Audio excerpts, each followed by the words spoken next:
इस वक्त जो हालात है उस हिसाब से आपको यह लगता है कि ये सीज फायर जारी रहेगा और छिटपुट घटनाएं होती रहेंगी? और हमारे साथ सैयद आसिफ रिजवी साहब भी जुड़ गए हैं, आपका भी बहुत बहुत स्वागत है। तो रिजवी साहब, क्योंकि हमने इस बात से शुरुआत की है और जैसा कि पूर्णिमा जी कह रही हैं कि मैंने सवाल यह पूछा था कि डोनाल्ड ट्रंप क्या युद्ध रुकवा सकते हैं कि नहीं रुकवा सकते, डील करवा सकते हैं कि नहीं करवा सकते हैं। अब अगला सवाल तो आपके पास ही जाता है ना, क्या अमेरिका के ओर से जो डील दी गई है ईरान के अंदर, उसको लेकर क्या सहमति बन गई है? क्या अमेरिका के साथ डील करने के लिए तैयार हो गए हैं ईरान वाले? बहुत शुक्रिया कि आपने मुझे एक बार फिर ज्वाइन करने का मौका दिया। देखिए, पहले तो मैं ये बताऊंगा कि इस वक्त जो हालात चल रहे हैं पूरे विश्व में, उसको देखते हुए कहीं ना कहीं ये कहना पड़ेगा कि ईरान एक तरह से चाह रहा है कि ठीक है, ये डील हो जाए। और ईरान जो है हमेशा से इसी के साथ है कि जो है युद्ध किसी चीज का सॉल्यूशन नहीं होता है, हम बैठ के आपसी सहमति से काम बना सकते हैं। ईरान पहले से ये चाह रहा था, अब भी ईरान ये चाह रहा है कि ठीक है, हम तैयार हैं, हम कंप्रोमाइज करने के लिए एक तरह से तैयार हैं, लेकिन सामने वाला जो है बिल्कुल भरोसेमंद नहीं है। और खास करके ये देखना होगा कि ईरान बार बार ये कहता आ रहा है कि देखो, जो आप इलीगल सैंक्शन, इलीगल जो लॉ आप तोड़ते हो, इसके खिलाफ जो है इसको आपको छोड़ना पड़ेगा। और ईरान ने बहुत अच्छे तरीके से इसका सबक सिखाया है इनको। और देखिए, अब ईरान तैयार है डील के लिए, लेकिन अपनी शर्तों के साथ। क्योंकि देखिए, अगर टॉकिंग टेबल पे बातचीत हो जाती और सॉल्यूशन निकल जाता तो वो तो एक अच्छा मौका था, लेकिन इन्होंने अटैक किया और सुप्रीम लीडर को जिस तरह से शहीद किया, जिस तरह से 169 बच्चों को शहीद किया और बहुत से सिविलियंस पे अटैक किया, तो इसको देखते हुए मैं माफी चाह रहा हूं, सख्त है और होना भी चाहिए। देखिए, ये सारी चीजें हैं, लेकिन मौजूदा वक्त में मानेंगे भी तो। रिजवी साहब, मैं माफी चाहता हूं कि मैं आपको रोक रहा हूं, लेकिन एक बात बताएं, अभी जो मौजूदा वक्त है उसमें जो डील हो रही है उसमें सबसे पहली शर्त आप जानते हैं क्या, कि सबसे पहले स्ट्रेट ऑफ हॉर्मुज को खोलना है। इस पर हमें जरा बताइए कि दुनिया को जरा अपडेट दीजिए ना कि ईरान में क्या चल रहा है। क्या स्ट्रेट ऑफ हॉर्मुज खोल दिया गया है या खोलने के लिए तैयार हो गया ईरान की? इसमें कोई टोल नहीं लगेगा।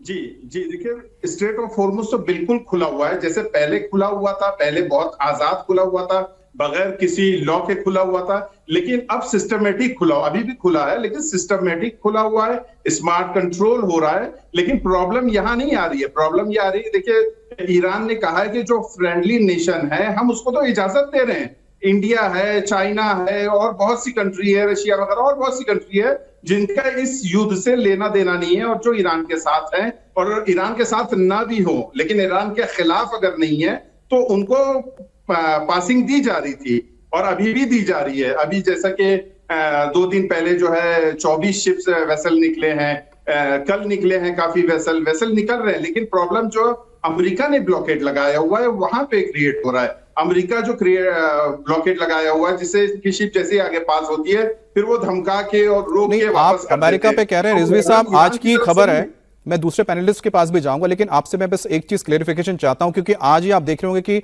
एक खबर आ रही है मिडिल ईस्ट से आ रही है, क्योंकि आप ईरान में है तो आप बेहतर बता सकते हैं कि आज ही एक शिप शायद गुजर रहा था, आज या कल, उस पर फायरिंग की गई थी। उनका कहना है कि परमिशन नहीं लेगी। परमिशन किस चीज की लेते हैं? पैसा देना पड़ता होगा ना, टोल का।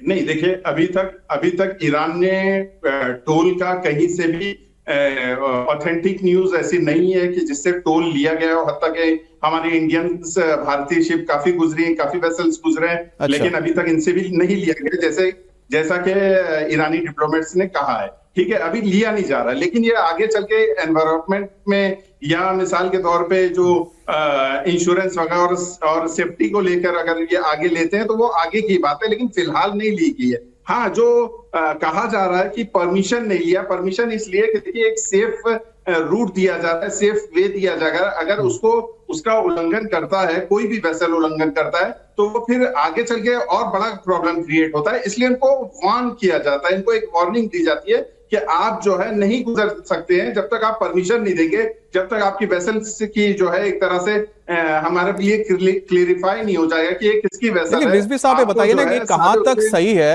क्योंकि मैं इसको जरा आपके ही पड़ोसी उस पर्शियन गल्फ के ही कि एक और देश की ओर लेके जाता हूं ना। हमारे साथ रमीश साहब भी है। रमीश साहब, आप तो सऊदी से हैं, तो सऊदी का भी तो पर्शियन गल्फ में कहीं ना कहीं हक तो बनता है।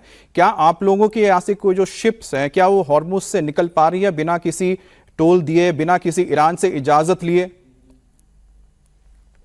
देखें, हक तो बनता है और जो नेविगेशन की फ्रीडम है उस पर तो बात होती रही है, होनी भी चाहिए। और जिस तरीके से हॉर्मूज को बंद किया गया उस पर काफ़ी असर पड़ा, इसका ध्यान कहीं ना कहीं इस पूरे गल्फ कंट्रीज में रखा गया। और सऊदी अरब में तो आपने देखा कि ऑल्टरनेटिव ऑप्शंस पे भी काम किया गया, क्योंकि सऊदी अरब का ये मकसद हमेशा से रहा है कि चीज़ें डिस्टर्ब नहीं हो। भले ही एक तरफ से संकट है, एक तरफ से परेशानी आई, एक तरफ से नहीं हो पाया, तो दूसरे रास्ते याम्बू के जरिए आपने देखा होगा कि कैसे शिप से तेल का और तमाम चीज़ों का जाना बरकरार रहा। डिस्टर्बेंस रही लेकिन ऑल्टरनेटिव ऑप्शंस पे काम चलता रहा। यहाँ पे जहाँ तक सवाल है हॉर्मूज पे, तो इस हॉर्मूज को पूरी तरह से खुलने के बाद ही तमाम लोग जो है उसकी एक तरह से कहते हैं ना चैन की सांस ले पाएंगे। और जो दुनिया में जिस तरह से मंदी का आना या जिस तरह से फाइनेंशियल एक इम्पैक्ट पड़ना और आपस में जो इस तमाम चीज़ें बिगड़ते जाना, अभी देखें यूएस ने कैसे यहाँ तक कि ओमान तक की बात आई कि ओमान के लिए भी खतरा मंडराने लगा इस तरफ से। तो कैसे कैसे ये रीजनल एस्केलेशन जो बढ़ रहा है, वो हॉर्मूज हो या इस पूरे इलाके में जो हालात बने, कम से कम जो 28 फरवरी यानी आखिरी दिन था फरवरी के महीने का, और कल हमारे मई के महीने का आखिरी दिन है, लगभग आप 3 महीने कंप्लीट हो जाएंगे। इसमें ये आवागहन कहें या आप जो हॉर्मूज की बात कर ले या दूसरी जितनी भी परेशानियां हुई वो ऊपर नीचे आता रहा, लेकिन शुरुआत में ये बहुत ही ज्यादा खतरनाक मोड़ ले चुका था